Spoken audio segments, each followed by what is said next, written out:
नमस्कार. प्रवास जीवनाचा मस्तीत जगण्याचा. आत्ताच आम्ही गावावरून आलो. सुनेच्या वडिलांचे श्राद्ध होते, त्यासाठी तिच्याही गावी गेलो होतो. मी आता माझ्या टायटलमध्ये शेफाली जरीवालाचं नाव घेतलं. म्हणजे शेफाली जरीवाला एक मोठी म्हणजे ॲक्टर्स वगैरे सगळं जे काय आहे, तिला चक्कर आली आणि ती म्हणजे XYZ. पण त्यानंतर एवढं सगळं म्हणजे का झाली, काय औषधं घेत होती, काय गोळ्या घेत होती, हे ते असं. पण हे असं मरण आम्ही अगदी जवळून बघितलं. पण ती एक मोठी हस्ती होती म्हणून सगळं म्हणजे तपास चालू झाले, पोस्टमॉर्टम झालं, हे ते. पण नाही, असंही एक मरण आहे की माहीत नाही ते काय असतं, पण अगदी हार्ट बंद पडतो आणि चक्कर येते, हे अगदी आम्ही आता जवळून बघितलं.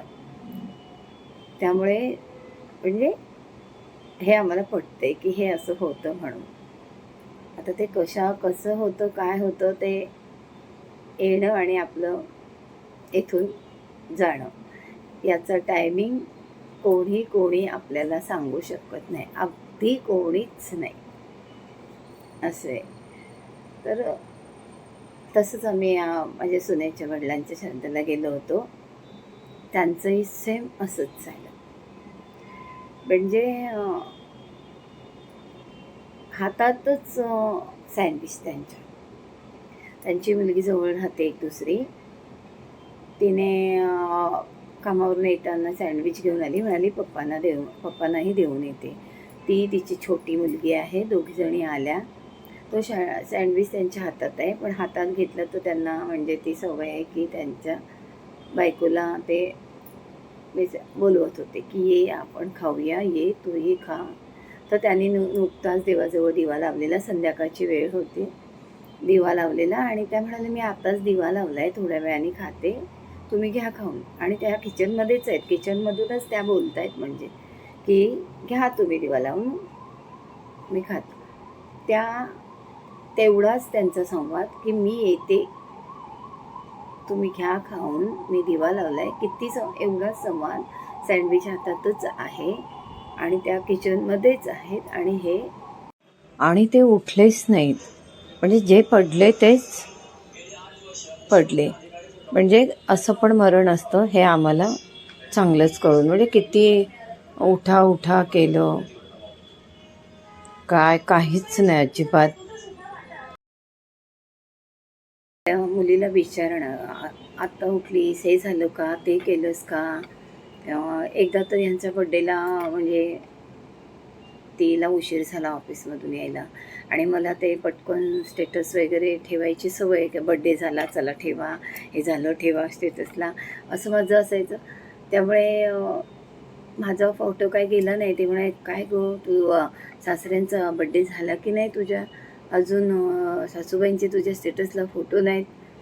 मग ती आली, ती म्हणाली आई आधी केक कापा आणि फोटो काढा आणि स्टेटसला ठेवा. पप्पा मला बडबडत होते, कारण आता मुलं आल्याशिवाय, सगळे आल्याशिवाय आपण काही केक कापत नाही आणि मुलंच आणतात आणि मुलंच कापतात. मग तीच नसल्यावर आपण काय कापणार आहोत का, असं सगळं. म्हणजे असा स्वभाव खूप छान. शिवाय तुम्हाला सांगते, भजनाची आवड, गाण्याची आवड, ते खूप म्हणजे खूपच असे फ्री माइंड म्हणतात ना, एकदम छान बोलायचं. आणि गेल्यावर खूप गप्पा मारायच्या. त्यांना गावची ओढ जास्त, गावचे मित्र वगैरे, असं एकदम नुसते असे आझाद पंचे असावे ना, असे अगदी म्हणजे मोकळं सोडलं तर काय करतील आणि काय ना, अशा पद्धतीचे होते. खूप छान स्वभाव होता. मग मी तेच म्हणते, ज्यांना हार्टचा प्रॉब्लेम, मी नेहमी माझ्या मिस्टरांना म्हणते, तुम्हाला हार्टचा प्रॉब्लेम, तुम्ही कमी बोलता, मनातलं सांगत नाही कोणाला, काही नाही. पण ह्यांचं उलटं होतं, अगदी फ्री होते, बोलून वगैरे, गाणं गाऊन भजनात असायचे, गावाला जाऊन नाचायला, भजनाला, गणपतीला नाचायला वगैरे. तुम्हाला सांगते, शिमग्यातलं सोंग घेतात आमच्या कोकणामध्ये, तेही ते करायचे, प्रोग्राममध्ये काम करायचे. मग अशा दिलखुलास माणसाला सुद्धा हे असा अटॅक येऊ शकतो.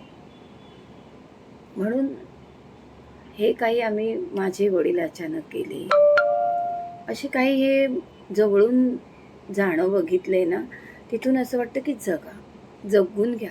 आज वाटलं ना, अरे अमक्याला फोन करायचा आहे, खूप दिवस मी त्याच्याशी बोललो नाही, लगेच लावा, वेळ काढू नका.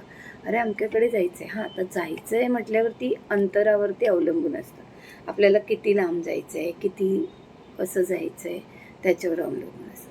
जवळपास असेल तर अगदी लगेच. कारण कशाचं म्हणजे आता हे नाही राहिले. तेव्हा प्रवास जीवनाचा, मस्तीत जगण्याचा. आता मी पुढचा प्रवास दाखवते आमच्या गावचा.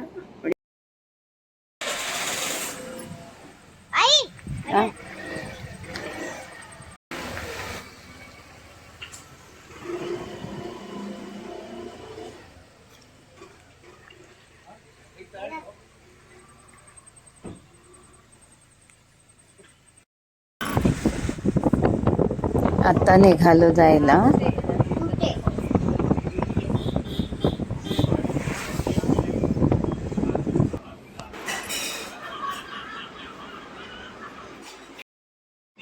ही व्हिडिओ मी मुद्दाम केली. अशा नऊवारीतल्या अगदी सोजवळ बायका बघायला खूप दुर्मिळ झाल्यात आणि आता याच्या पुढे तर नाहीच नाही. हे त्यांच्या मागचा भाग आहे, परसाव म्हणतात. कावळा बसलाय बघा, केव्हाचा बसूनच आहे. ताट ठेवलं, जेवला. आणि हा चिकूचं झाड आहे मागे, अगदी फुल भरलंय. काढायला घेतले मला वाटतं तर भरपूर निघतील. छोटे आहेत अजून, पण झाड एवढं मोठं आहे, बापरे. आणि आता हे सगळं झालं आमचं इकडचं, आटपलं. आता आम्ही त्यांच्या तिथेच एक उत्तरेश्वराचं मंदिर आहे, शंकराचं स्वयंभू आहे, तिथे जाणार आहोत.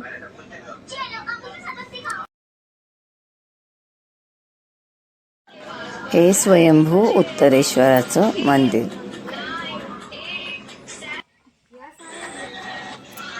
इथे येता हा आजूबाजूचा परिसर आहे आणि हे मंदिर आहे.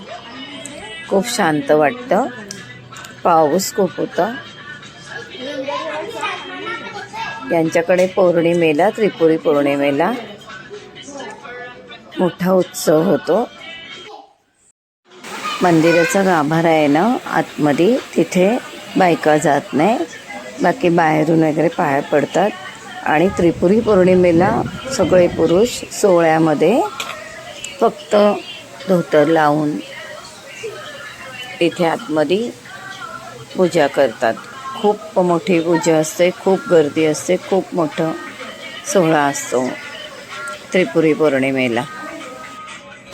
ते कोहळा वगैरे म्हणतात, बांधतात वगैरे, ते काहीतरी असं खूप असतं.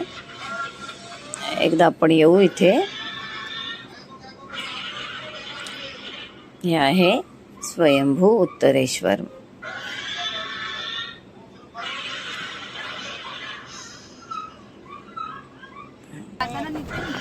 आणि आता निघालो आमच्या गावी.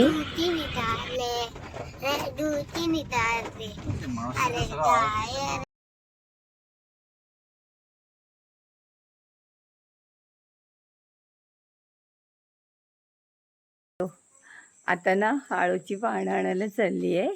काढून बघूया जमतं का. छोटी छोटीच आहेत पण बघूया.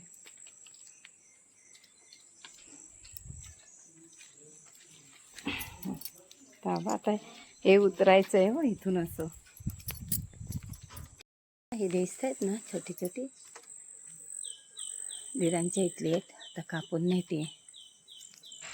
थांबा, कोण आता तुम्हाला दाखवायला नाही.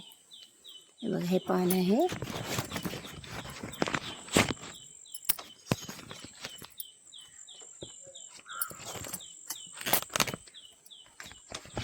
कापलं हे.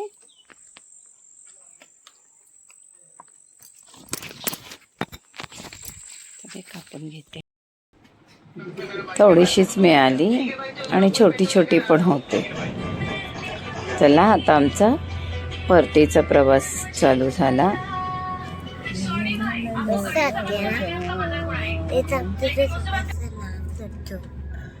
व्हिडिओ कशी वाटली कमेंट करा. थोडासा ना आलो हे गावावरून. जाऊबाईने बघा ही पूर्ण 1 लिटरची बाटली भरून दूध दिलेलं, शिवाय ही बरणी भरून दही दिलं. म्हणजे चला आता ते आधी गरम करून ठेवावं. असं खूप गावचं म्हणून अगदी नाही नाही म्हणून दिलं, नको नाही घेऊन जा वगैरे. खरंच, आणि गावची वस्तू आणि ओरिजिनल मिळताना कठीण. असं सगळा आमचा प्रवास झाला. 1च दिवस गेलो आम्ही, पण बरं वाटलं जरा.